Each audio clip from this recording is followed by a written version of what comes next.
Bismillahirrahmanirrahim.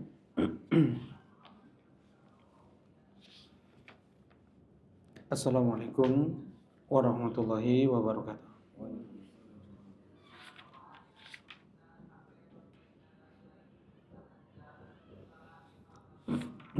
Innal hamdalillah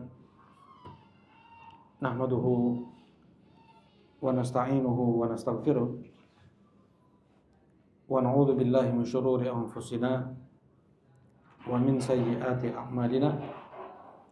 Man yahdihillahu fala mudilla lahu wa man yudlil fala hadiya lahu. Asyhadu an la ilaha illallah wahdahu la syarika lahu wa asyhadu anna Muhammadan abduhu wa rasuluh sallallahu alaihi wa ala alihi wa sahbihi wa sallama tasliman katsiran amma ba'd.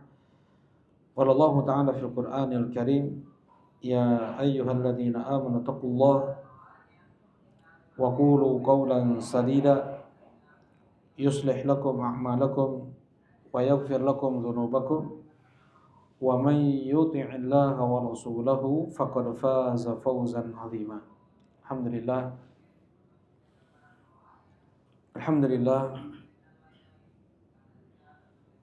Kita bersyukur dan terus kita bersyukur kepada Allah Subhanahu wa taala yang memudahkan kita untuk menyambung ibadah setelah ibadah. Sejak dikumandangkannya azan subuh, maka pahala ibadah siam berjalan sampai terbenamnya matahari. 1 bulan penuh di bulan Ramadan. Dan di bulan ini bagaimana Allah Subhanahu wa taala menetapkan syariat-syariatnya agar seorang muslim dia menyambung ibadah setelah ibadah. Alhamdulillah. Mudah-mudahan Allah terima amal ibadah kita dan mudah-mudahan menjadi sebab dipermudahnya langkah kaki kita menuju surga Allah Subhanahu wa taala. Allahumma amin. Insyaallah pada kesempatan sore ini kita masih melanjutkan kajian kitab Sharhatul Usul yang ditulis oleh Syekh Muhammad Ibn Abdul Wahhab An-Najdi rahimahullahu taala. Ya. Dan masih kita di tingkatan iman yang kedua, tingkatan agama yang kedua, yaitu al-iman. Dan kita telah memasuki rukun iman yang kelima, al-imanu bil yaumil akhir. Pada pertemuan lalu kita telah membahas tentang al-maut, ya, tapi masih muqaddimah, bagaimana setiap manusia mereka akan merasakan al-maut dan tidak ada yang tahu kapan maut itu datang kepada mereka. Gak ada yang tahu. Ya, para nabi, para wali, memang ada yang diberi firasat sebelumnya, ada yang dimimpikan sebelumnya. Ya, seperti siapa? Dimimpikan sebelumnya? Umar Ibn Khattab. Beliau bermimpi dalam khutbah Jumat. Beliau bermimpi melihat ada seekor ayam mematuk beliau 3 kali. Kemudian beliau mengatakan, wala arahu illa qad qaruba ajali, dan aku tidaklah melihat mimpiku itu kecuali telah dekat ajal. Ya. Dan beliau ditusuk dengan 3 kali tusukan oleh Abu Lu'lu' atau Abu Lu'lu'ah al-Majusi. Tetapi kebanyakan manusia, sekalipun dia orang soleh, itu tidak ada firasat, ya, tidak tahu kapan meninggal, di mana meninggal, seperti Ali bin Abi Thalib radhiyallahu taala anhu, ya. Seperti Ali bin Abi Thalib keluar untuk sholat subuh, ternyata beliau ditikam atau diparang wajah beliau oleh Ibn Muljam. Tidak tahu. mati yang mendadak. Demikian pula Husain ibn Ali bin Abi Thalib. Beliau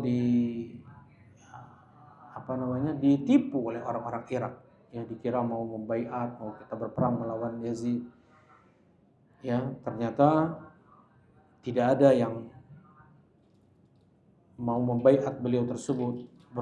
Mereka berlarian sehingga dihadanglah oleh pasukan yang itu tidak bukan atas perintah Yazid bin Muawiyah sebenarnya, dan dibunuhlah Husain ibn Ali bin Abi Thalib di Karbala di Irak.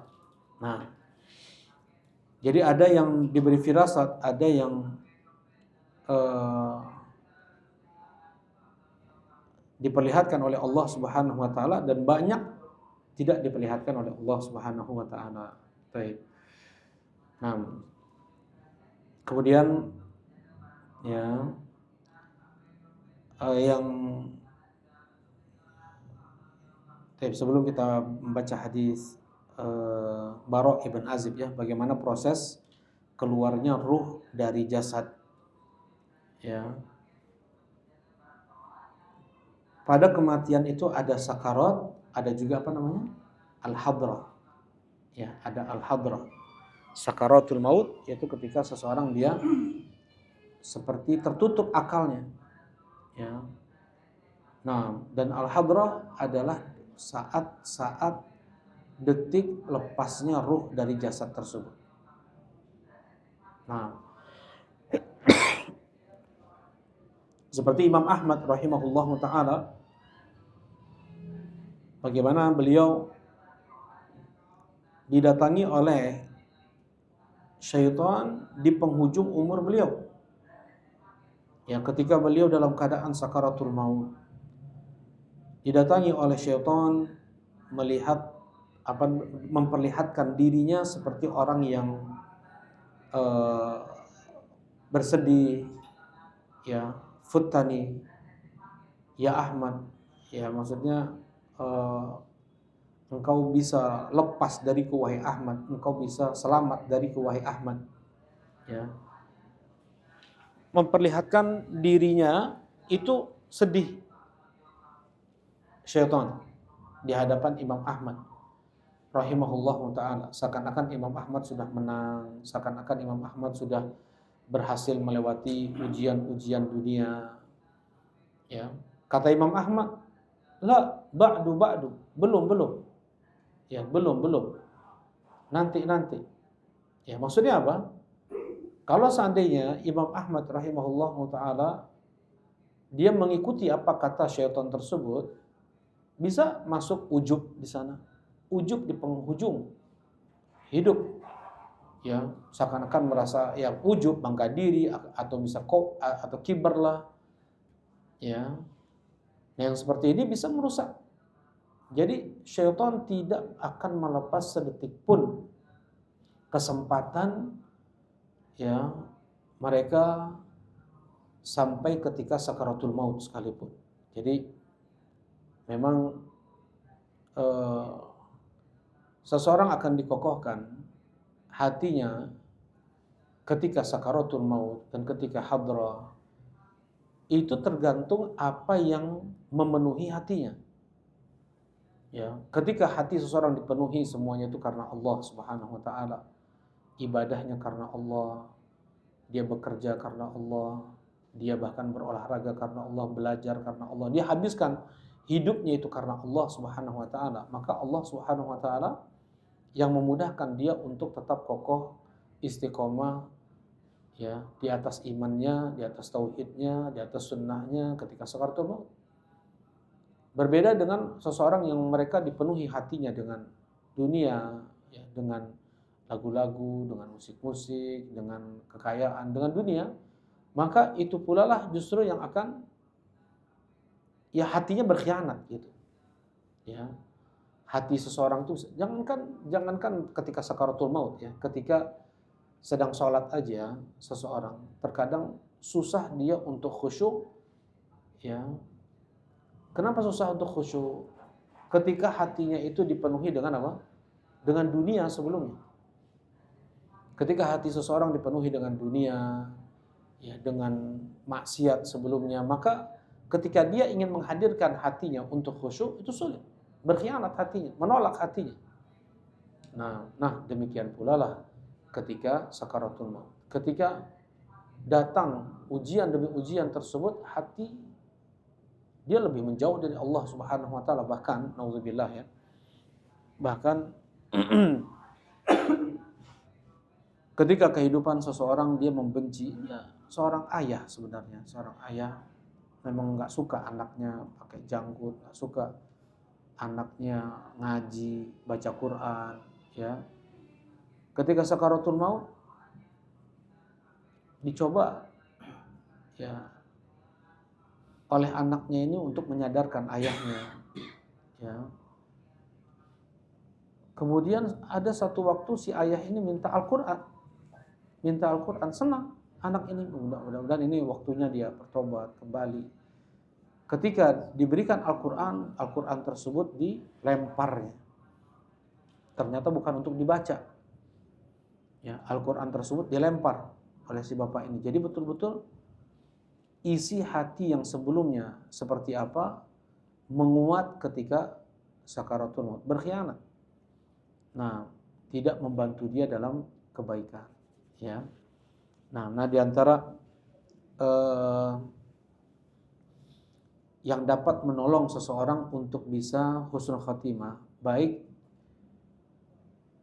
dia dalam sakaratul maut, bahkan mudah untuk mengucapkan la ilaha illallah ketika sakaratul maut, sebagaimana disebutkan oleh Ibnu Qayyim rahimahullah taala, di antaranya adalah dengan dia memperbanyak zikir la ilaha illallah tersebut di waktu lapangnya, di waktu lepasnya, di waktu tenangnya, di waktu sedang kuat-kuatnya, di waktu sedang kaya-kayanya, ya. Maka kalimat itu pula lah yang akan mudah untuk terucap di saat dia sedang susah-susahnya, sedang perih-perihnya, sedang kepayahan. Nah, wa man kana akhiru kalamihi la ilaha illallah dakhala jannah, dan siapa yang akhir ucapannya adalah la ilaha illallah maka dia masuk surga, kata Rasulullah sallallahu alaihi wasallam. Nah, enggak mudah seseorang untuk bisa mengucapkan la ilaha illallah di akhir umurnya. Ya, enggak mudah. Banyak orang-orang justru bernyanyi, ya.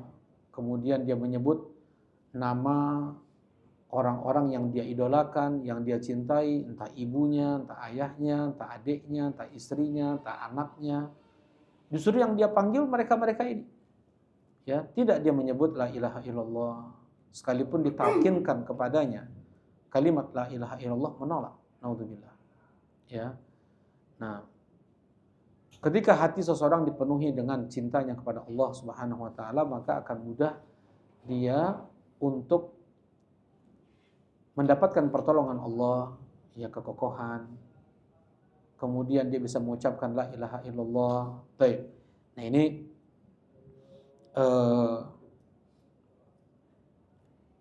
bagaimana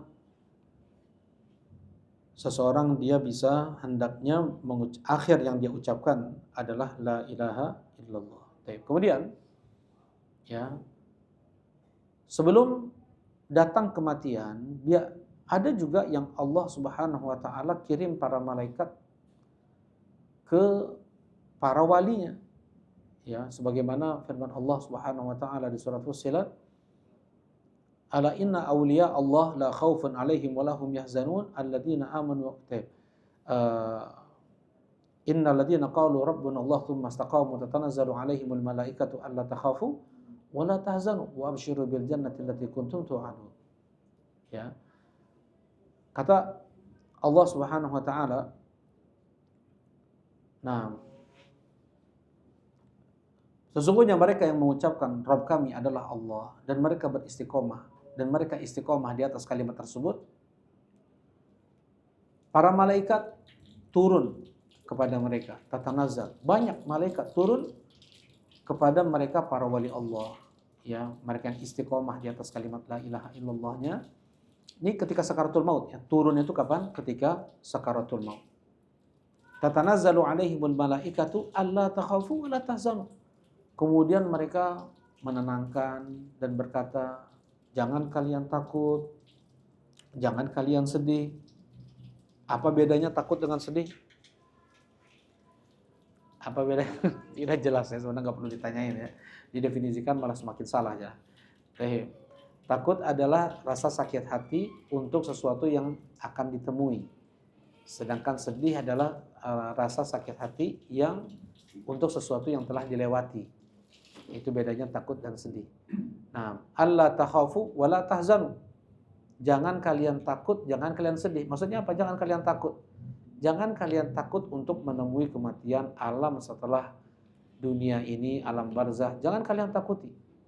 Ya, apa yang kalian lalui di alam tersebut akan lebih ringan, akan lebih mudah, ya, membahagiakan kalian daripada alam yang di dunia ini. Itu makna alla takhafu.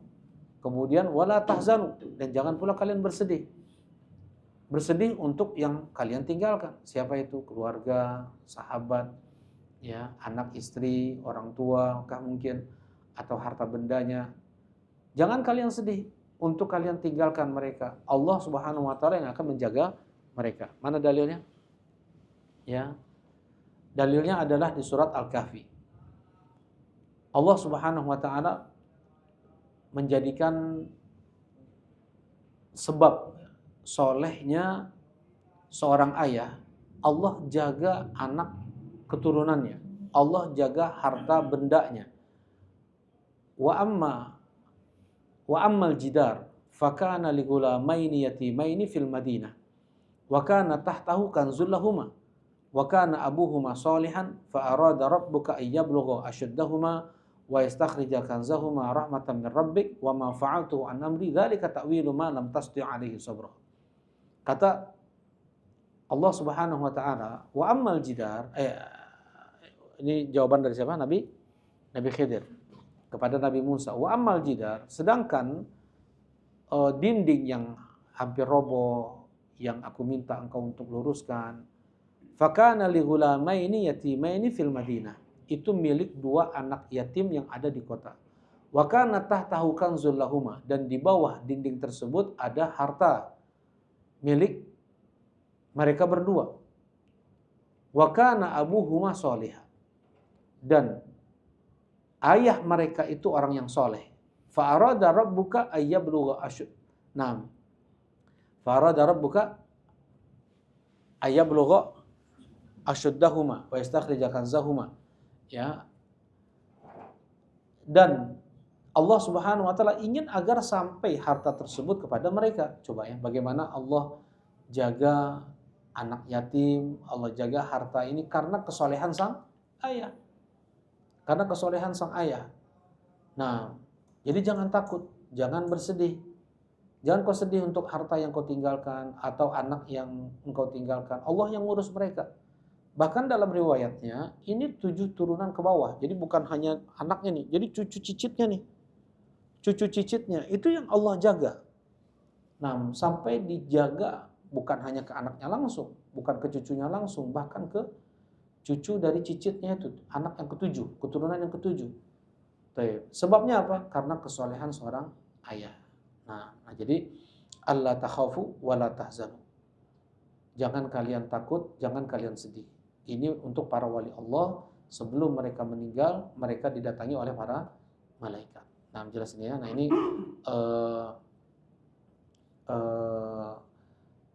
apa namanya? Muqaddimah atau ketika ada sakaratul maut, kemudian ketika hadrah. Baik. Nah, sekarang kita baca hadis Bara' ibn Azib, ya, hadis Bara' ibn Azib. Qala kharajna ma'a Rasulillah sallallahu alaihi wasallam fi janazati ahadin minal ansar. Kami keluar bersama Nabi sallallahu alaihi wasallam mengiringi jenazah seorang sahabat dari kalangan Ansor. Ini betul-betul diburu ya oleh para sahabat ketika ada yang meninggal, bagaimana mereka ikut mengiringi jenazah tersebut. Apa pahalanya? Mengiringi jenazah mendapatkan pahala 1 qirat, ya. 1 qirat itu pahala sebesar gunung Uhud yang paling kecilnya. Nah, kemudian itu yang akan menjadi yang berada di timbangan amal, ya, menyolatkan jenazah 1 qiraat, mengantarkannya sampai selesai dikuburkan 1 qiraat. Ya, jadi proses penyelenggaraan jenazah seorang mengikuti bisa mendapatkan berapa qiraat? 2 qiraat tuh. Nanti itu yang akan ditimbang di hari kiamat. Nah, jadi nggak ada ya amalan mungkin seseorang remeh kecil dan dia dapatkan yang kecil, dia dapatkan sekecil itu pula di akhirat, enggak ada seperti itu. Kalau dosa memang iya, dosa yang kecil dia lakukan, sekecil itu pula lah yang akan dia dapatkan. Berbeda dengan amal soleh, kecil dia dapatkan, tidak akan mungkin kecil dia dapatkan pula nanti di hari kiamat, ya.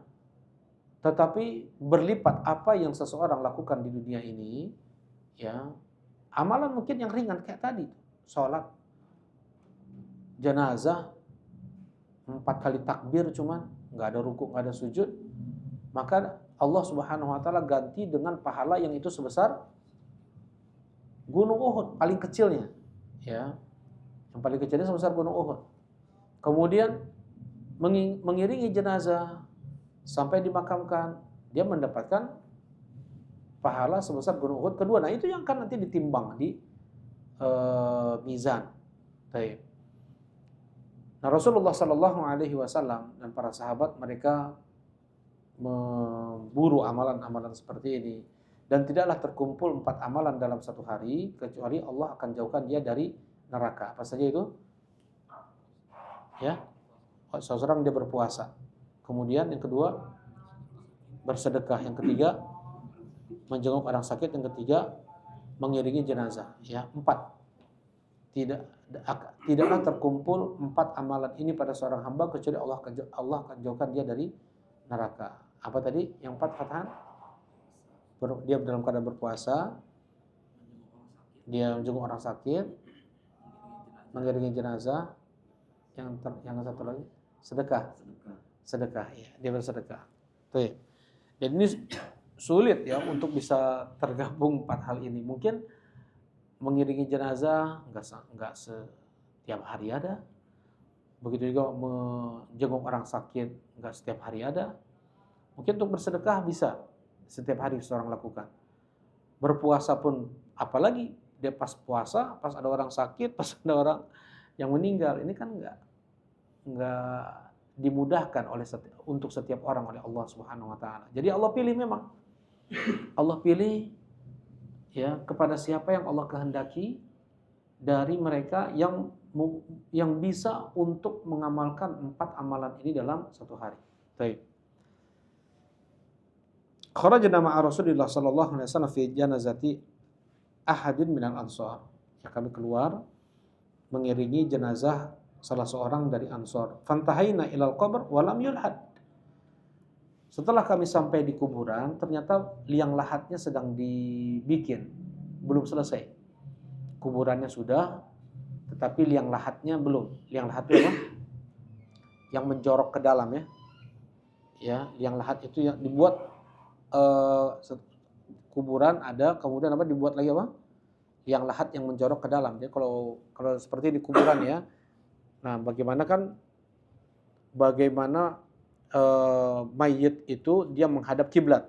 Ini kiblat ke arah sana nih. Ya. Nah, berarti kuburan seperti ini kemudian dibikin lagi menjorok ke dalam. Dimasukkan ya rongga kayak gitu. Baik, walam yulhad. Sedang dibuat liang lahatnya. Faja'ala Rasulullah sallallahu alaihi wasallam yarfa' ra'sahu ila sama wa yanzuru ila al-ard wa yuhaddithu nafsahu. Nah, kemudian Rasulullah sallallahu alaihi wasallam beliau mengangkat kepala beliau ke langit, kemudian beliau menunduk lagi, ya. Kemudian beliau mengatakan, "Ista'idu billahi min adzabil qabr." Mintalah perlindungan kepada Allah dari azab kubur, wahai sahabat. Ya, Rasulullah SAW mengucapkannya berulang-ulang kali, miraran, ista'idu billah min adzabil qabr, ista'idu billah min adzabil qabr. Mintalah kalian perlindungan kepada Allah dari azab kubur. Mintalah kalian perlindungan kepada Allah dari azab kubur. Ya, baik.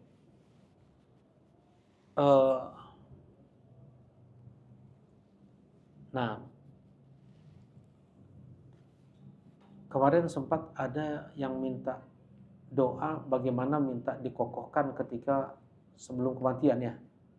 Nah, di antara doa yang datang dari Rasulullah Sallallahu Alaihi Wasallam adalah yang kita baca di setiap penghujung salat. Allahumma inni a'udzubika min adzabi jahannam wa min adzabil qabr wa min fitnatil mahya wa mamat. Nah, fitnatul mamat itu di antaranya. Fitnatul mamat bukan hanya ketika di alam barzakh saja pertanyaan dua malaikat munkar dan nakir, tetapi juga apa? Ketika sakaratul maut dia minta dipermudah oleh Allah Subhanahu wa taala. Ya, dia minta untuk dilancarkan, ya, tidak ada rasa takut. Baik. Tadi teringat doa itu ya. Nah, ada juga doa yang sering dibaca sakaratul maut gimana? Iya, betul. Apa sebelumnya gimana? Kang Yana sebelumnya?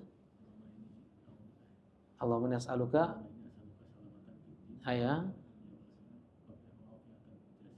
Ya. Masya Allah. Satu lagi. Nah, apa tadi? Wa taubatan qoblal maut wa rahmatan indal maut wa maghfiratan indal maut. Enggak, yang ada yang sakaratul maut. Gimana? Itu juga. Allahumma hawwin alaina fi sakaratil maut. Masya Allah, jazakallah khair. Wah, banyak doanya ya.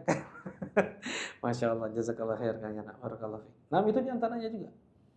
Di antara doanya juga. Cuman yang disebutkan juga oleh para ulama adalah doa di penghujung sholat itu, ya, ketika kita minta perlindungan dari fitnah hidup dan fitnah mati. Nah, fitnah ujian kematian itu. Nah, Rasulullah Shallallahu Alaihi Wasallam beliau mengingatkan para sahabat pada saat itu, istaizu billahi min adzabil qabr. Minta perlindunganlah kalian kepada Allah dari azab kubur. Ya, berulang kali Rasulullah Sallallahu Alaihi Wasallam mengingatkan gitu. Kemudian Rasulullah Sallallahu Alaihi Wasallam menjelaskan, inna rajulan muslim idza kana fi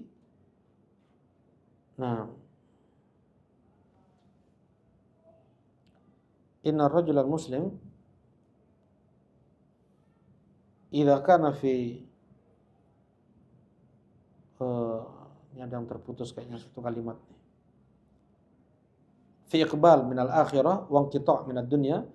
Nah, tulisan yang salah. Sesungguhnya seorang muslim apabila dia menghadapi atau akan memasuki alam akhirat dan akan putus dari alam dunia, tara'at lahu malaikatu minas sama ka'anna wujuhum syams. Ya. Maka turunlah malaikat dari langit. Wajah mereka bagaikan matahari. Dan mereka semua duduk sejauh mata memandang. Nah, jadi kalau udah ada seorang muslim ditentukan ajalnya, mau dimatikan, mau diwafatkan seorang muslim, ada malaikat-malaikat yang ditugaskan untuk mengambil ruh muslim ini. Ya, malaikat-malaikat tersebut dikatakan malaikat rahmat, ada malaikat azab, ada malaikat rahmat. Tetap yang mencabut ruh adalah malakul maut, satu malakul maut. Jadi ada malakul maut, malaikat yang mencabut ruh. Nah, nanti ruh tadi entah diambil oleh malaikat rahmat atau diambil oleh malaikat azab. Nah, ini malaikat rahmat ini. Ya. Ini malaikat rahmat turun para malaikat dari langit yang wajah mereka bagaikan matahari. Mereka duduk sejauh mata memandang orang yang mati tadi. Ma'hum akfan min akfanil jannah. Mereka membawa kafan dari kafan-kafan surga. Wa hanut min hanutil jannah. Mereka membawa minyak wangi dari minyak wangi surga. Wa yaji'u malakul maut fayajlis 'inda ra'sihi. Kemudian datanglah malakul maut. Ya, jadi malakul maut itu cuma satu. Mau dia meninggal di timur, di barat, utara, selatan dalam waktu yang bersamaan, tetap yang mencabut nyawa hanya satu malaikat, ya, malakul maut namanya. Ya, bukan malaikatul maut. Karena malaikat itu apa? Jamak, kan sudah kita bahas ya. Ada mufradnya apa? Malaikat itu jamak. Mufradnya apa? Malakun, malakun, malakani, malaikatun. Ya, malakun satu malaikat. Ya, artinya apa? Malaikat. Ada yang ingat? Nah, utusan diambil dari kalimat al-alukah. Ya, malaikat diambil dari kalimat al-alukah yang artinya adalah ar-risalah. Ya, utusan. Yang mencabut nyawa itu cuma satu, malaikat maut. Ya. Dan datang riwayat dari Hasan Al-Basri bagaimana dahsyatnya malakul maut tersebut. Beliau pula lah nanti yang akan mencabut nyawa siapa? Malaikat Jibril, Mikail, Israfil. Jadi malaikat yang paling terakhir meninggal adalah malakul maut. Ya. Nah, wa yaji'u malakul maut fayajlisu 'inda ra'sihi. Datanglah malakul maut. Kemudian duduk malakul maut tersebut di dekat kepala muslim yang akan diwafatkan ini. Fayaqul, ukhruji ayyatuhan nafsul mutmainnah ila magfiratin minallah. Kemudian dikatakan kepada mukmin tersebut, keluarlah wahai jiwa yang tenang menuju ampunan Allah, menuju ridho Allah. Qala fayakhruju fayasilu kama tasilul qatra minas saqa. Keluarlah ya ruh tersebut seperti mengalirnya tetesan air dari teko. Jadi enggak ada sulitnya sama sekali. Ruh tersebut keluar dari jasad seorang mukmin. Ya. Inilah makna Allah bersumpah wan nazi'ati gharqa wan nasyitati nashta. Kalau wan nazi'ati gharqa demi malaikat yang mencabut nyawa dengan keras. Wan nasyitati nashta demi malaikat yang mencabut nyawa dengan mudah. Ya, baik. Yang mencabut nyawa dengan mudah ini nanti akan kita baca. Yang mencabut nyawa dengan mudah ini ya bagaimana keluar ruh tersebut mudah seperti keluarnya air dari tekonya. Enggak ada tersendat ya, ngalir begitu saja. Fa idza akhadhaha qamu ilaihi falam yatrukuha fi yadihi tarfata'in. Ketika baru saja dicabut ruh tersebut oleh malakul maut ya, langsung tidak ada sekedip mata, tidak ada sekejap mata. Ya enggak ada hitungan detik. Tidak ada hitungan detik, tidak ada sekejap mata, ruh tersebut langsung diambil oleh malaikat-malaikat rahmat tadi yang wajah mereka seperti matahari. Ya. Wa yakhruju minhum mithl atyabir rihin miskin yujadu ala ahli al-ard. Ya. Ya mereka kafankan dulu. Tapi ini enggak sempurna hadisnya qadar Allah ya. Mereka kafankan dulu, kemudian mereka tabur minyak wangi dan keluar darinya wewangian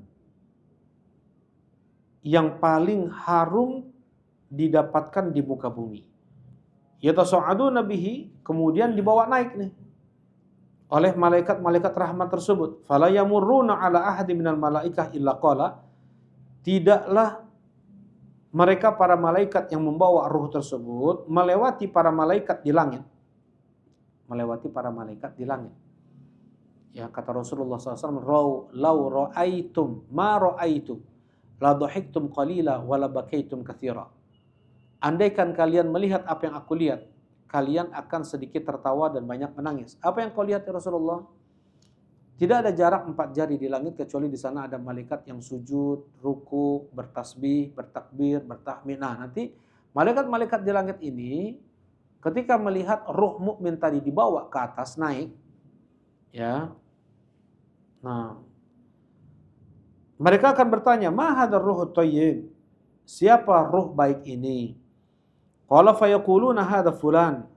Ya, kemudian dijawab hadza fulan ibnu fulan, disebut nama terbaiknya ketika di dunia. Kan ada orang dijuluki dengan julukan yang baik, punya julukan baik. Ada juga julukan-julukan yang jelek, yang buruk.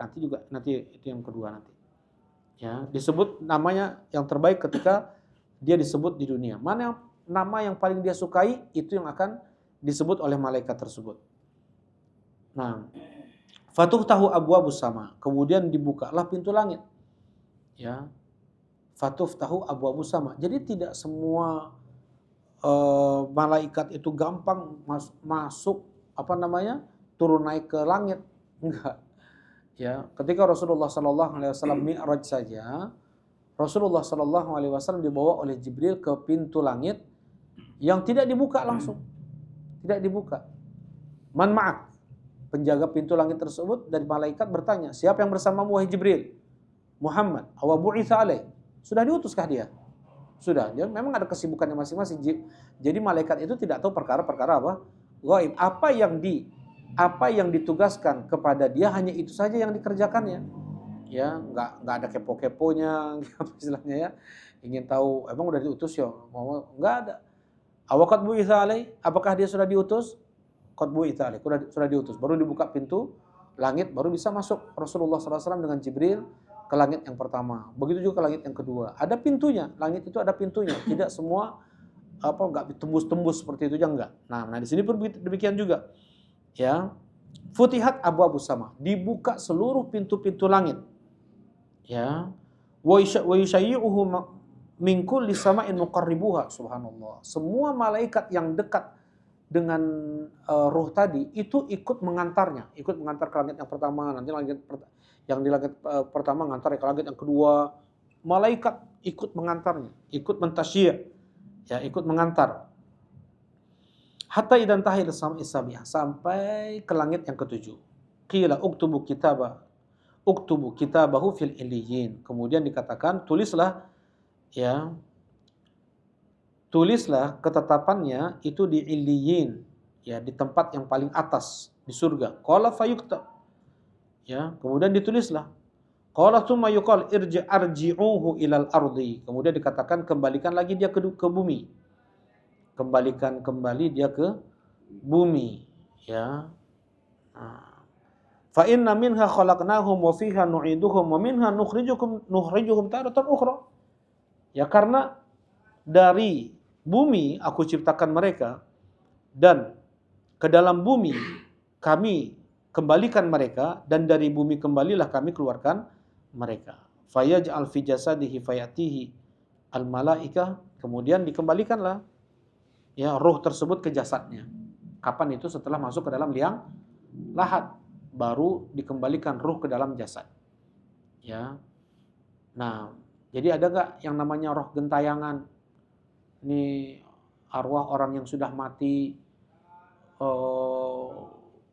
keluar dari kuburan, kemudian menetap di jembatan atau di pohon atau di jalan.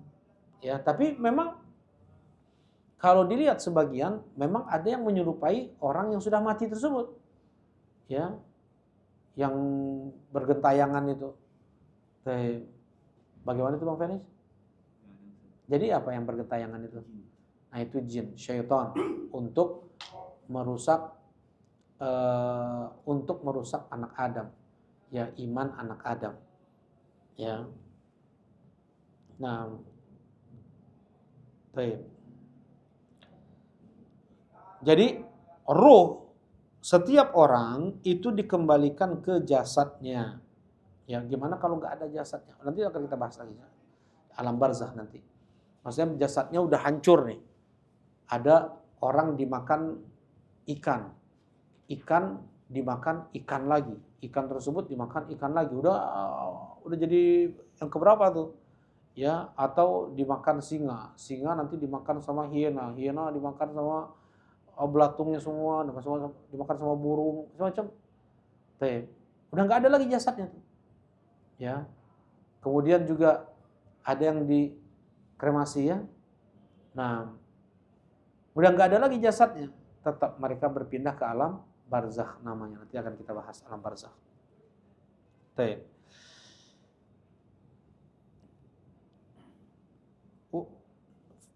Fayatihil malaika fayaqulun lahu ijlis marrabbuka. Kemudian datanglah malaikat. Malaikat Munkar dan Nakir. Ya, aswadani azraqan. Yang sifat mereka itu hitam kebiru-biruan. Jadi sangat menakutkan. Ya kulitnya kalau kita lihat, kalau kulitnya tuh hitam kebiru-biruan. Ya, melihat orang hitam aja, kemudian sangar wajahnya, kan menakutkan. Namanya mungkar. Apa sih arti mungkar itu? Mungkar itu yang diingkari. Nakir sama, yang diingkari, yang nggak suka kita melihatnya, yang takut kita melihatnya. Ya, wajah yang tidak mengenakan, itu namanya mungkar. Ada orang nggak enak nih mukanya nih, apa namanya, dia nih kayak wajah-wajah bengis, sadis kayak gitu ya. Nah ini mungkar namanya. Baik. Nah, dan dua malaikat tersebut mendudukan dua orang ini, mendudukan orang ini proses didudukan mayit oleh dua malaikat tersebut di saat masih orang-orang di atas kuburannya nih, belum pada pulang, ya, belum pada pergi. Jadi nggak nunggu pergi dulu baru mereka didudukan, enggak, ya kan?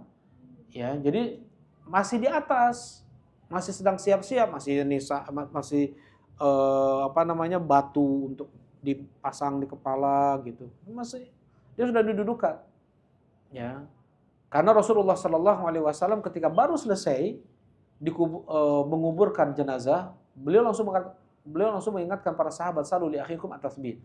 Ya, doakanlah untuk saudara kalian ini agar dia diberikan kekokohan. Fa innahul ana yus'al, karena dia sekarang sedang ditanya. Jadi tidak nunggu pulang dulu orang baru dia ditanya. Ya. Makanya katanya kalau diziarahi terus mang oleh orang nggak akan ditanya-tanya tuh. Nah, itu ngaco ya. Ya. Enggak, masih ada di atas keluarganya.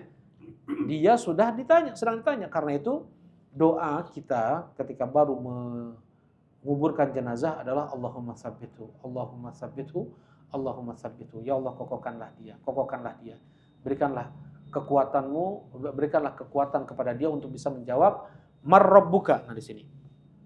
Marrabbuka, fayaqulu rabbi Allah. Qala yaquluna ma dinuka. Kemudian ditanya lagi, apa agamamu? Qala yaqulu dinil Islam. Fa yaqulu ma hadzal rajulul ladzi bu'itsa fikum. Kemudian ditanya, siapa orang ini yang diutus kepada kalian? Yaqulu huwa Rasulullah sallallahu alaihi wasallam. Yang bisa menjawab tiga pertanyaan ini adalah iman seseorang, bukan kepintaran seseorang. Ya. Kalau sekarang untuk yang bisa menjawab pertanyaan ini orang yang ngaku Islam aja bisa, orang-orang munafik, orang-orang fasik, ya, orang-orang fasik, mujrim, mereka semua bisa. Bahkan jangankan orang fasiknya, orang kafirnya pun apa? Bisa. Coba tanya ke orang kafir, siapa Tuhannya orang Islam, apa agamanya orang Islam, siapa nabinya orang Islam, mereka semua kan bisa menjawab. Ya, baik. Tapi yang membuat seseorang itu bisa menjawab tiga pertanyaan di alam kubur adalah imannya, kekuatan imannya. Nah, fayaquluna ma yudrik. Kemudian mereka bertanya lagi, dari mana engkau tahu? Ya. Dari mana engkau tahu jawaban dari tiga pertanyaan tersebut? Fayaqulu qara'tu kitaballah fa amantu wa saddaqtu. Nah, ini penting ini. Ya. Ya, apa jawaban? Dari mana engkau tahu jawaban tiga pertanyaan ini? Ketika kau ditanya siapa Rabbmu, Rabbku adalah Allah, apa agamamu? Agamaku adalah Islam. Siapa nabimu? Nabiku adalah Muhammad SAW. Dari mana kau tahu? Qara'tu kitaballah. Jawabannya, karena aku membaca kitabullah, Al-Quran. Fa'amantu, dan aku mengimaninya. Wa saddaqtu, dan aku membenarkannya. Nah ini penting. Kita baca Quran dengan apa? Terjemahannya, dengan kita tadabburi. Nggak cukup hanya baca Quran. Ya, nggak cukup hanya baca Quran Arabnya aja, tulisan Arabnya aja. Pun sebenarnya nggak cukup dengan membaca apa? Terjemahannya aja. Ya nggak? Abu Jahal, Abu Lahab, mereka orang Arab. Dibacakan Al-Quran kepada mereka, paham nggak artinya? Untuk sekedar arti saja paham. Jadi nggak cukup hanya sekedar memahami artinya saja, nggak cukup. Soalnya orang-orang musyrikin Quraisy, orang-orang munafik, yang dibacakan kepada mereka Al-Quran oleh Rasulullah SAW, mereka orang Arab ya, mereka paham artinya. Jadi nggak cukup hanya membaca Qur'annya saja dan membaca artinya saja. Tetapi perlu di sana apa? Tadabbur, memikirkan, merenungkan, ditadaburi. Ya. itu yang membuat seseorang yang membuat seseorang bertambah imannya, ya, bertambah cintanya kepada Allah, takutnya kepada Allah, ya, bertambah imannya kepada hari akhir, bertambah fanatiknya kepada Islam, ya. Ya karena dia membaca Al-Qur'an dengan dia tadabburi. Karena itu satu huruf, satu ayat dibaca dengan tadabbur itu lebih baik daripada mengkhatamkan satu kali khatam Quran tuh. 6.200 ayat lebih. Ya. Masih lebih baik lagi satu ayat dia baca dengan apa? Dengan tadabbur. Dia pahami, bukan hanya dia baca terjemahannya saja. Ya, apalagi yang cuma membaca Arabnya saja, nggak cukup. Makanya penting untuk kita membahas apa? Atau untuk kita belajar tafsirul Quran. Ya, tafsirul Quran. Baik. Nah, di sini orang tersebut dia membaca Al-Qur'an, fa amantu bihi, aku imani, wa saddaqtu. Jadi nggak cukup hanya jadi wawasan aja. Ya, wawasan ilmu saja nggak ada manfaatnya. Harus dia imani, harus dia benarkan. Ya, dan harus dia makna saddaqtu, aku membenarkannya, yaitu fanatik. Ya, apa yang dikatakan oleh Allah pasti benar, dan apa yang mungkin dia punya ilmu-ilmu sebelumnya atau punya dia punya wawasan sebelumnya yang itu menyelisihi apa yang datang dari Al-Quran dan Sunnah, dia berani untuk dia langsung menepis wawasan-wawasan dia dulu dan dia membenarkan apa kata Allah dan Rasulnya. Ya Om, ini nggak sesuai dengan apa yang saya dapatkan dari ilmu ini, dari ilmu itu, ya, dari ilmu kedokteran lah, mungkin seperti air kencing unta ya. Ya mungkin seseorang mengatakan nggak mungkin ada air kencing unta dijadikan obat, diminum, ya, masa justru penuh dengan bakteri, penuh dengan penyakit, malah bisa jadi kayak gitu. Nah dia karena mendapat hadis tentang bukan hanya tidak najis tetapi bisa diminum, ya, maka dia kesampingkan itu. Nah jadi ini makna amantu bihi wa saddaqtu, ya. Dia langsung membenarkan apa kata Allah, apa kata Rasulullah, dia benarkan. Baik. Fayunadun minas sama angkot sadaqa abdi. Ya, kemudian ada seruan dari langit. Benar apa yang dikatakan oleh hambaku tersebut. Fafrishuhu minas sama wal bisuhu minal jannah. Nah, yang betul fafrishuhu minal jannah.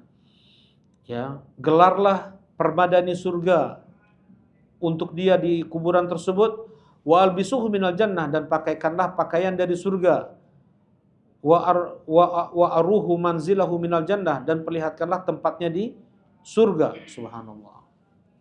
Ya, inilah yang dikatakan taman dari taman-taman surga, permadani surga, baju surga, ya, kemudian istana, bukan tempat manzilahu, manzilnya artinya rumah. Ya bukan artinya rumah petak di surga ya. Rumah-rumah misalnya kapling-kapling 45 atau 60 atau 29 atau 3. Enggak. Ya. Semuanya istana di surga itu. Enggak ada yang bentuknya rumah-rumah tipe 2000 kali 2000, enggak ada. Ya. Enggak ada, apalagi tipe 29 21, ya nggak ada. Tipe 2000 kali 2000 aja nggak ada. Semuanya. Orang yang paling terakhir masuk surga aja dia diberi luas. Istilahnya berapa? 10 kali lipat dunia. Jadi bukan 10 hektar, bukan. 10 kali lipat dunia. Itu orang paling terakhir masuk surga. Jadi istana-istananya diperlihatkan di istananya. Nah, fayusibu min rauhiha wa yuwassa' lahu fi qabrihi madda basarihi. Ya, kemudian dia mendapatkan wangi surga di perlapang kuburnya sejauh mata memandang. Nah, di perlapang kubur sejauh mata memandang. Oh ya, di kuburan itu ada kegelapan. Di kuburan itu ada himpitan. Ya. Setiap orang akan merasakan himpitan. Nah, kita baca dulu sebelum kita selesaikan hadisnya ya.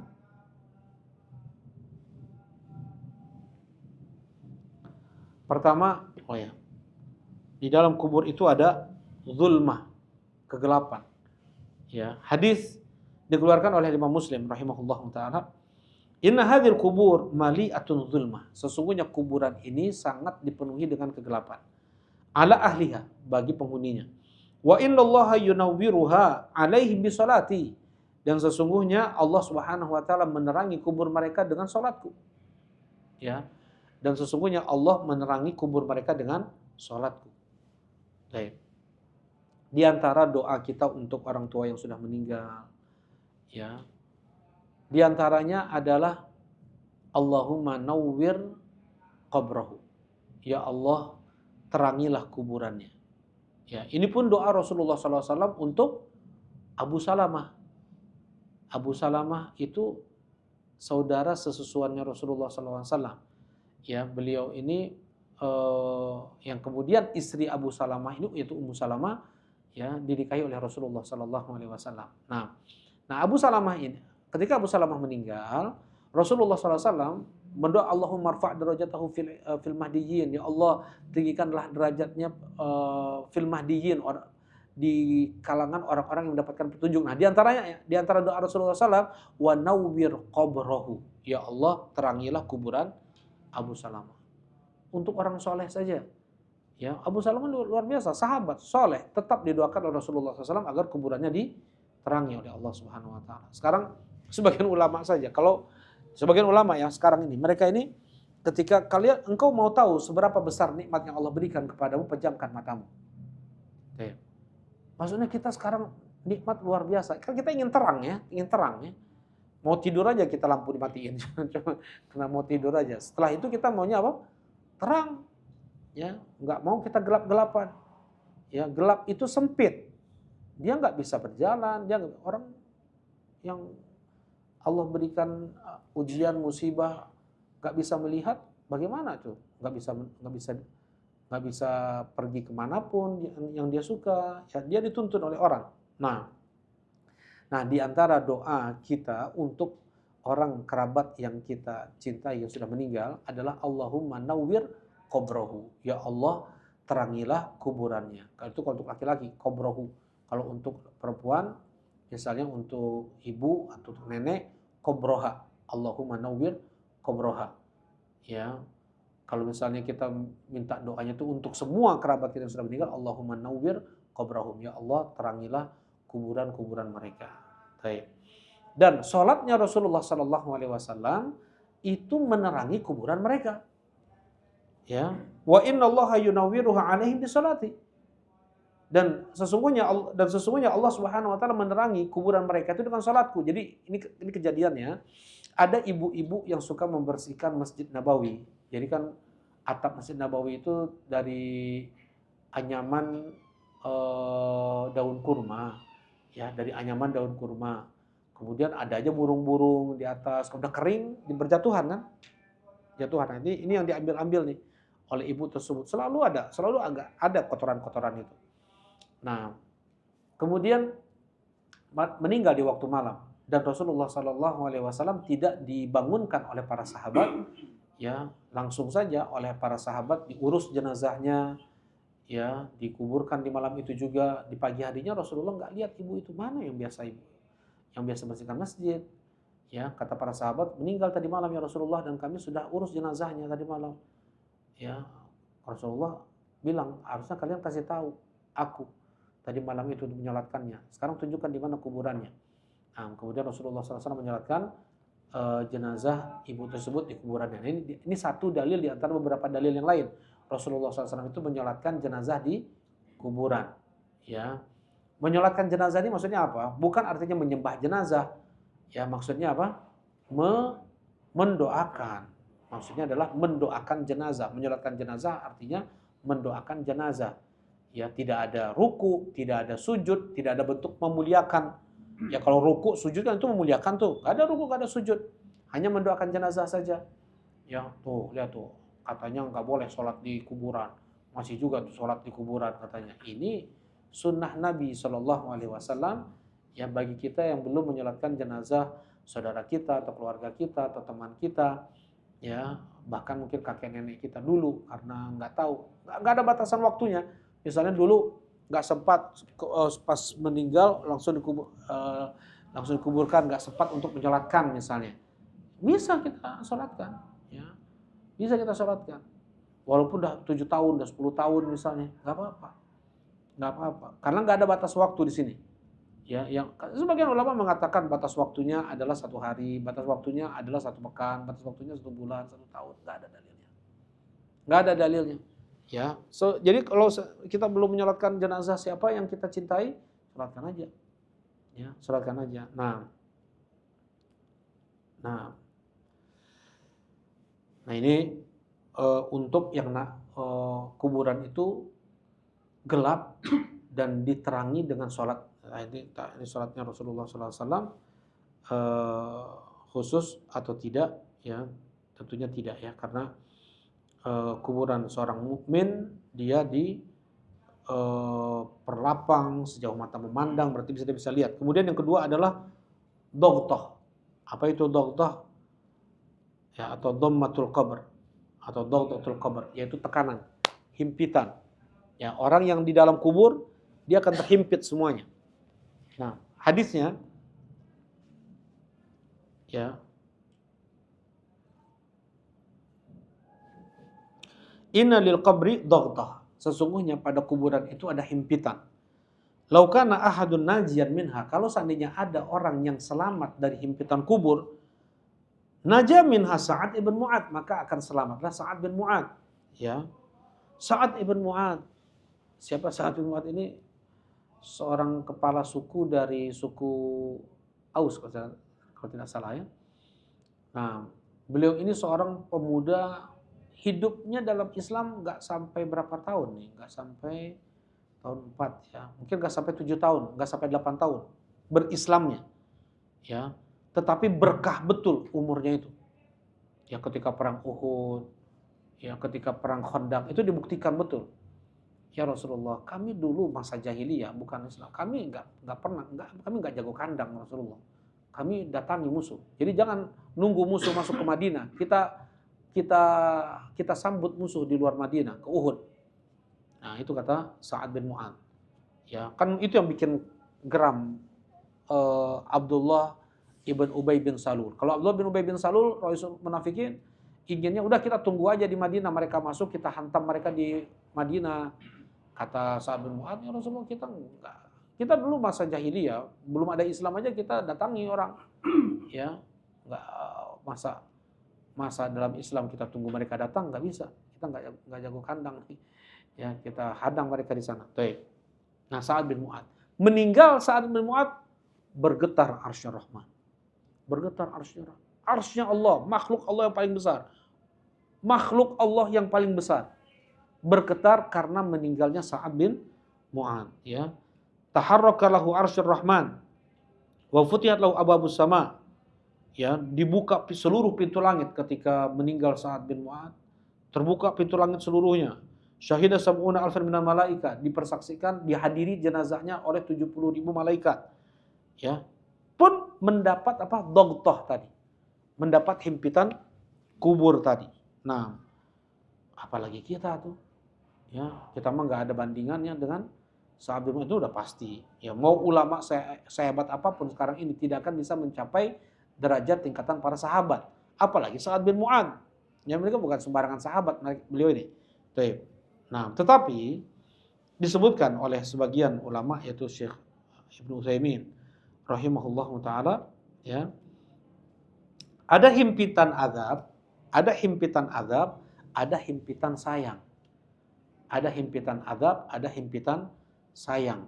Ya, himpitan azab ya itu untuk orang-orang kufar tuh, orang-orang mujrim, mereka para pelaku-pelaku maksiat, ya betul-betul di azab mereka itu, dihimpit, betul-betul himpitan azab sampai berselisih tulang tulang rusuk mereka tuh berselisih, atau ya berselisih kayak gini. Yang asalnya kayak gini kan tulang rusuk nih, itu manusia ya kayak gini nih. Ya. Nah, ini azab. Nah, sedangkan subhanallah, sampai Rasulullah pun mengatakan lau aflaha ahadu min dhammatil qabri lana jahadha sabi. andaikan ada orang bisa selamat dari himpitan kubur, maka bayi ini akan selamat dari himpitan kubur. Bayi pun nggak selamat dari himpitan, nggak ada dosa. Bayi nggak ada dosa. Ya, dalam hadis ini Rasulullah SAW mengatakan pun kena juga himpitan kubur. Ya, baik. Nah, dan dikatakan oleh Syekh Muhammad Ibn Shalih bin Utsaimin rahimahullah taala, ya bedanya tergantung kekuatan iman seseorang ketika meninggal itu. Ketika dia meninggal dalam keadaan baik imannya, bagus imannya, kuat imannya, maka himpitan tersebut adalah himpitan sayang. Ya, tidak sampai bentuknya adalah azab. Wallahu a'lam. Ya, nah kita kembali. Ya, jadi penting. Oh ya, ini fayusibu min rauhiha wa yas'alahu fi qabrihi madda basarihi, ya di perlapang kuburannya sejauh mata memandang, wa yumassal lahu rajulun hasanul thiyab, kemudian didatangkan seseorang ya hasanul thiyab. Ada yang terputus di qadarullah hadisnya ya. Didatangkan seseorang yang tibul wajah, ya wajahnya bagus, ya. Kemudian bajunya bagus, wanginya luar biasa. Fayaqul abshir billadhi yasurruka. Orang ini langsung bilang, ya, terimalah berita gembira yang menyenangkanmu, membahagiakanmu. Hadza yaumuka alladzi kunta tu'ad. Inilah hari yang dijanjikan untukmu. Fayaqulu huwa man anta rahimakallah. Siapa engkau? Mudah-mudahan Allah merahmatimu. Fawajhuka alladzi ja'a bi khair. Wajahmu yang datang dengan kebaikan. Fayaqulu ana amaluka soleh. Aku adalah amal solehmu. Amal soleh, sholat, puasanya, zakatnya, hajinya, umrohnya, ikhlasnya, husnudzannya, baktinya kepada orang tua. Semua amal saya, baca Qur'annya, ya berbuat baik dia kepada tetangga, kepada kerabat semua. Semua kebaikan-kebaikan itu berwujud nanti amal soleh. Allah bentukkan. Kan amal soleh sekarang sesuatu yang abstrak, ya, bukan nggak bisa kita lihat ya. Amal soleh sekarang ini, ya sholat kita, puasa kita. Tapi nanti Allah buat mereka itu makhluk yang bisa berbicara. Ada makhluk seperti ini nih, dibuatkan mereka ini dijadikan oleh Allah seperti manusia utuh dan berwajah baik, bajunya bagus, wanginya harum luar biasa, ya. Pahala baca Quran nanti yang surah Al-Baqarah dengan Ali Imran saja nanti seperti apa? Kumpulan dua burung, ya, atau kumpulan dua awan tebal yang akan menaungi dia, ya, yang akan menaungi yang membacanya di hari kiamat. Kemudian nanti pahala Al-Quran dia yang akan meminta izin kepada Allah untuk memintakan syafaat kepada yang membacanya. Ya Allah, mana'tunahu. Ya Allah, aku yang menahan tidurnya, kantuknya. Ya. Puasa juga demikian juga. Nah, ya, jadi kalau untuk sekarang ini dikufuri ya oleh orang-orang Mu'tazilah, enggak mungkin ada seperti ini. Masa ya amal sesuatu yang abstrak, mana mungkin dijadikan sesuatu yang konkret, bisa ngobrol, bisa ngomong, bentuk manusia, bisa jadi ini dan itu. Mereka kufuri itu. Qala wa in kana kafiran nazarat ilaihi malaikatu minas sama. Kalau seandainya orang tersebut orang kafir, maka yang turun dari langit adalah malaikat sudul wujuh. Wajah mereka tuh hitam. Ma'ahum musuh. Ya, mereka membawa musuh. Musuh itu adalah kain yang kasar. Mungkin kita mah kain yang terbuat dari injuk, ada nggak ya? Ijuk. Kalau injuk ya, ya bahasa Sundanya injuknya. Ya, mungkin dibikin baju dari injuk kayak gitu. Ya, musuh tuh namanya, kain yang kasar, yang berduri. Ya, fayajlisuna minhu maddal basar. Kemudian mereka duduk sejauh mata memandang. Qala wa yaji'u malakul maut fayajlisu inda ra'si fayaqul. Kemudian datanglah malaikat maut. Tadi ini malaikat yang banyak tadi apa namanya? Malaikat apa namanya? Malaikat tadi kan kalau yang wajahnya seperti matahari, malaikat apa namanya? Malaikat rahmat. Kalau ini berarti malaikat apa? Malaikat azab. Malaikat azab. Kalau yang hitam mukanya itu malaikat azab. Ya, kalau yang bercahaya malaikat rahmat. Yang mencabut nyawa hanya satu malaikat, yaitu malaikat maut. Ya. Nah, duduk di dekat kepala orang tersebut dan berkata, "Ukhruji ayatuha nafsul khabithah ila ghadabi min Allah wa sakhati." Kata kata malaikat maut, "Keluarlah engkau wahai jiwa yang buruk, yang jahat, menuju murka Allah, menuju marah Allah." Baik. Ya, ini ada komunikasi di sini. Ya. Ada lagi disebutkan oleh Allah Subhanahu wa taala di surat An-Nisa. Ya, surat An-Nisa ayat 91. Kalau 97. Oh ya, Masya Allah. Jazakallah khair. Nah, innal ladzina tawaffahumul malaikatu dzalimi anfusihim. Sesungguhnya mereka yang diwafatkan oleh para malaikat, ya, para malaikat mewafatkan orang-orang yang menzalimi diri mereka. Qalu fima kuntum? Mereka bertanya, fima kuntum? Ya, kenapa kalian? Qalu kunna mustad'afina fil ard. Kami dulu lemah di bumi. Ya, ini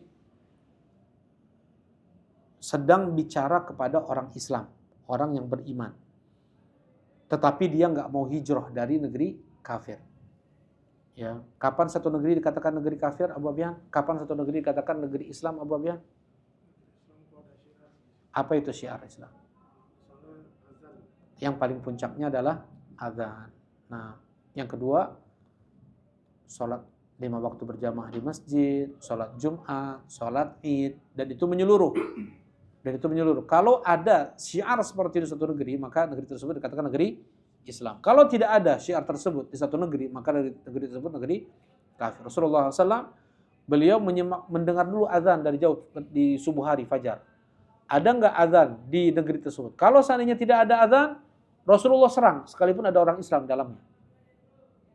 Ya, kalau seandainya Rasulullah mendengar azan, Rasulullah pulang kembali ke Madinah. Rasulullah tidak selidiki apakah di negeri tersebut diterapkan hukum Islam, syariat Islam sepenuhnya atau tidak. Enggak. Negeri ada azan, negeri Islam. Ya, berarti di Indonesia kita ini alhamdulillah ya adalah negeri Islam. Sebagaimana disebutkan oleh para ulama-ulama Syekh bin Baz di dalam kitab Majmu' Fatwa beliau, ya, Syekh Utsaimin di kitab Majmu' kumpulan-kumpulan fatwa beliau, ya, tentang nasihat untuk kaum muslimin di Asia Tenggara, ya. Beliau menyebutkan Indonesia adalah negara Islam, perbanyak oleh kalian masjid, perbanyak oleh kalian tempat-tempat sekolah-sekolah yang diajarkan di sana agama Allah Subhanahu wa taala. Itu disebutkan negara Indonesia adalah negara Islam oleh mereka karena syiar-syiar Islam ada di negeri ini. Nah, beda dengan negeri kafir nih. Ya, ada orang Islam tinggal di negeri kafir. Kapan boleh seseorang tinggal di negeri kafir atau pergi ke negeri kafir? Dengan 3 syarat. Syarat yang pertama adalah dia memiliki iman untuk menahan dirinya dari syahwat. Yang kedua, dia memiliki ilmu agama untuk melindungi dirinya dari syubhat. Yang ketiga, ada hajat ke sana. Ada keperluan, entah berobat lah, entah dia belajar ilmu dunia yang itu memang tidak ada di negeri kaum muslimin. Ya. Baik. Apa tadi 3 syarat tadi? Ibrahim, yang pertama apa? Dia memiliki iman untuk bisa melindungi diri dia dari syahwat. Negeri kafir. Negeri kafir. Ya, kemudian yang kedua apa? Dia memiliki ilmu untuk bisa melindungi dia dari syubhat. Coba orang kafir, jangankan di negeri kafir ya, di negeri Islam aja, di Indonesia aja, banyak misionaris untuk memurtadkan orang Islam. Apalagi orang Islam yang datang ke markas mereka nih, ke kampung mereka nih. Tentunya syubhat-syubhat kekufuran dilancarkan kepada mereka. Syahwat dipaparkan, syubhat dilancarkan, ya, digencarkan juga kepada mereka. Sehingga kaum muslimin lama tinggal di sana 3 tahun, 4 tahun, pulang-pulang ke Indonesia, semua agama sama. Semua agama sama. Kemudian apalagi ada sebagian nggak ada agama itu, nggak ada Tuhan, nggak ada akhirat nggak ada. Sampai seperti itu, naudzubillah, ya. Nah, dan ada hajat ke sana. Sekarang ada sebagian orang mengatakan, oh, kami bisa kok beribadah di negeri sana, di negeri kafir itu. Kami bisa sholat, kami bisa puasa, ya. Tetapi mereka lupa dengan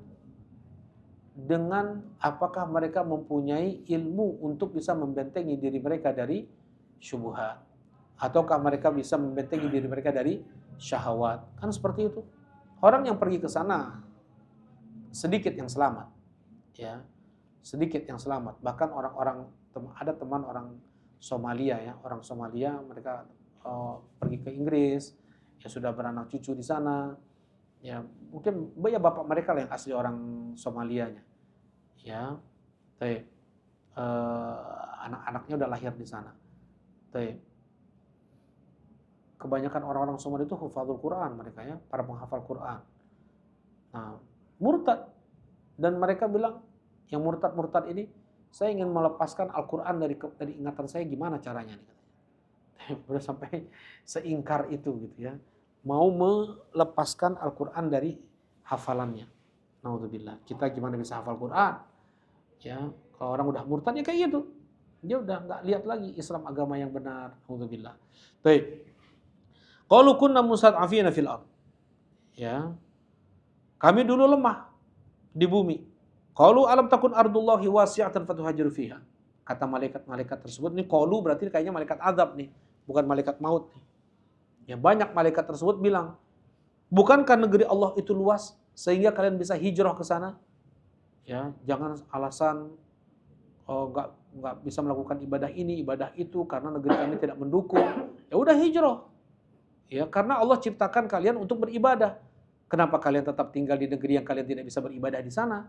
Kalau memang tidak bisa lagi beribadah di negeri tersebut, maka wajib untuk apa? Hijrah ke negeri di mana seseorang bisa beribadah, karena dia diciptakan oleh Allah untuk beribadah kepada Allah Subhanahu wa taala. Ya, faulaika, kemudian apa? Faulaika ma'wahum jahannam. Mereka itu tempat kembalinya adalah neraka jahannam. Wasa'at masira, dan seburuk-buruk tempat kembali. Orang Islam ini, bukan orang kafir ini. Orang Islam yang tinggal di negeri kafir, yang tidak hijrah ke negeri Islam, ya, udah terlena, udah terasa enak di negeri kafir, nggak mau lagi pergi ke negeri Islam, ya. Padahal banyak hal-hal yang tidak bisa dia lakukan dalam dia beragama. Nah, illal mustad'afina minar rijal, kecuali memang mereka yang lemah dari laki-laki, misalnya dia di penjara misalnya, atau ya disebutkan oleh Syekh Abdul Rahman ketika beliau mensyarah ayat ini, yaitu di Yaman Selatan dulu dikuasai oleh komunis. Yaman Selatan, kalau Yaman Utara oleh nasionalis, ya. Kalau Yaman Selatan oleh komunis, ya. Mereka hilangkan kesukuan, makanya hilang banyak suku-suku yang di ibu kota Yaman Selatan itu Aden. Mereka nggak punya suku lagi. Kan kalau Hadramaut banyak sukunya, ya. Sampai sekarang pun mereka masih pegang nama-nama sukunya. Tapi kalau di Aden nggak ada lagi. Jadi udah pakai namanya Al-Adani, misalnya Al-Bandungi gitu aja. Udah nggak ada suku keluarga mereka lagi, udah nggak ada. Karena mereka udah puluhan tahun mereka hapus itu dari anak-anak mereka. Nggak ada kesukuan, nggak ada cinta agama, nggak ada agama. Ya, baik. Nah, nggak boleh mereka untuk keluar dari Yaman. Nah, orang yang seperti ini meninggal, termasuk dari mustad'afuna fil ard. Mereka itu orang yang lemah di muka bumi, mereka nggak bisa hijrah, nggak bisa mereka keluar dari Yaman pada saat itu. Baik. Wan nisa wal wildan, demikian pula perempuan, ya, mereka yang nggak bisa hijrah, nggak tahu mau kemana, nggak ada biaya, yang mudah-mudahan Allah ampuni mereka. Tapi kalau yang misalnya bisa dan kuat, wanita nih boleh hijrah sekalipun tanpa mahram. Seperti siapa? Ummu Salamah. Seperti siapa? Zainab, putri Nabi Shallallahu Alaihi Wasallam. Ya. Wal wildan, kemudian anak-anak. La yastati'una hilatan wa la yahtaduna sabila. Yang mereka tidak yang nggak punya kemampuan, kemudian juga mereka tidak tahu mau kemana, barulah Faulaika asallahu ayyafu anhum. Mereka mudah-mudahan Allah ampuni mereka itu. Baik. Ya, jadi ada pembicaraan antara malaikat azab dengan ruh ketika dicabut nyawanya. Nah, tidak ada sedetik di tangan malakul maut ruh tersebut kemudian diambil oleh malaikat azab. Ya. Oh ya, sebelumnya tangqati ma'hal uruq wal asab kama istakhrajus suf al mablul bisufud. Nah, tetapi ketika disuruh keluar oleh malaikat maut ruh tersebut malah dia mencengkram. Ya. Tangqati ma'hal uruq. Jadi semua sendi, tulang, otot, bahkan setiap uruk pembuluh darah itu dicengkram sama dia, sama ruh ini. Ya, dia menyebar kayak gitu. Ya, nggak mau dia keluar dari jasad orang kafir ini. Tetapi memang diambil paksa, ditarik paksa. Seperti suf. Suf itu adalah kain wol. Ya, al-mablul yang dibasahi. Kemudian dililitkan ke besi tajam yang bengkok. Ya, kalau kita mungkin kawat berduri lah ya. Coba dililitkan ke kain wol. Wol itu kan tebal ya. Kain wol itu kan kain tebal, bukan kain suf katun kan. Ya, tapi wol kain tebal. Ya, kemudian itu dibasahi, dililitkan ke besi yang berduri. Kemudian dicabut. Belum masuk kan? Nah, dicabut dengan paksa sehingga apa? Sobeklah ruh-ruh tersebut. Ya. Sobek kain tersebut kalau dipaksa. Nah, begitulah ruh orang kafir ketika dicabut. Fa idza akhadha qaumu ilaihi falam yatruka fi yadi tarfat ain. Ketika sudah dicabut, maka tidak ditinggal satu kejap mata pun kecuali diambil oleh malaikat-malaikat yang berwajah hitam tersebut. Fa yakhuduna fi akfaniha fil musuh, kemudian mereka dikafani dengan kafan yang kasar tadi. Wa yakhruj minhu mithl antanir rih jifah. Wa yakhruj minhu, dan keluar darinya bau busuk ya seperti bau paling busuk bangkai yang ada di dunia. Nauzubillah. Ya, wa yas'aduna biha, kemudian dibawa naik ke atas. Fala yamuru ala ahadin minal malaikati illa qalu. Tidaklah ada malaikat yang mereka lewati kecuali mereka tersebut bertanya, "Ma hadar ruhul khabith?" Siapa ruh yang buruk ini, yang jahat ini? Qala yuqalu hadza fulan bi syarri asma'i. Kemudian disebut ini si fulan dengan nama terburuknya. Mungkin seorang ada dia dijuluki oleh teman-temannya dengan nama paling buruknya, julukan-julukan paling buruk, yang paling dia nggak senangi. Nah, itulah yang disebut oleh malaikat azab tadi. Fa idza irtafa'a ila sama istaftahu faguliqat dunahul abwab. Ketika mau dibawa ke langit dunia, diminta untuk dibuka, ditutup. Nggak terbuka satupun pintu langit. Wa nudu arji'u ilal ard. Kembalikan dia ke bumi. Fa inni minha khalaqtuhum wa fiha u'iduhum wa minha ukhrijuhum taratan ukhra. Ya, kembalikan lagi ke bumi. Sesungguhnya dari bumi aku ciptakan mereka dan ke dalam bumi aku kembalikan mereka. Dan dari bumi pula aku keluarkan mereka kedua kalinya. Fayaj'al fi jasadihi. Fayaj'al fi jasadihi. Ya, kemudian dimasukkan lagi ke dalam jasadnya. Maupun orang kafir sekalipun enggak ada yang namanya ruh gentayangan ya. Ya. Nah, dalam hadis yang lain, ruh tersebut melihat jasadnya dibawa. Aina tadhhabu nabi? Kemana kalian membawa aku? Kemana kalian membawa aku? Ya, jadi ketika kalau orang ruh muslim pun melihat jasadnya ditandu. Ya. Gimana? Apa kata ruh ini? Qaddimuni, percepat aku. Ya, percepat aku untuk dibawa ke liang lahat. Baik. Fatatihil malaikah, kemudian didatangi oleh malaikat Munkar dan Nakir, didudukan. Kemudian ditanya, "Man rabbuka?" Siapa Rabbmu? Yaqul, la adri. Aku tidak tahu. Fayaqul, ma dinuka? Apa agamamu? Fayaqul, la adri. Dia menjawab, aku tidak tahu. Sami'tun nasa yaqulun. Aku mendengar orang-orang berkata, aku tidak tahu. Fayaquluna man hadzal rajulul ladzi bu'itsa fikum. Kemudian belum ya, 18:05, 1 menit lagi. Baik. Masih ada 1 menit lagi insyaallah. Kemudian Fayunaduna minas sama angkadzaba, ya kemudian ada seruan dari langit, dia pendusta. Ya gelarlah